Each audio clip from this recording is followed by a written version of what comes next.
Girlfriend যখন কথা বলতে বলতে ঘুমিয়ে পড়ে।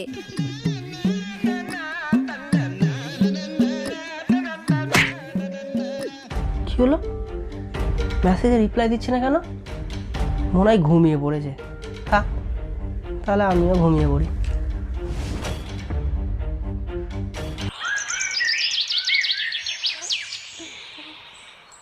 হ্যালো, আমি না কালকে মেসেজ করতে করতে ঘুমিয়ে পড়েছিলাম। আরে ঠিক আছে, কোনো ব্যাপার না। ঠিক আছে।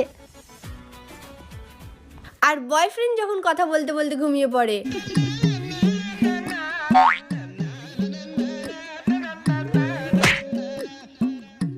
কি হলো, আমার মেসেজের রিপ্লাই কেন করছে না?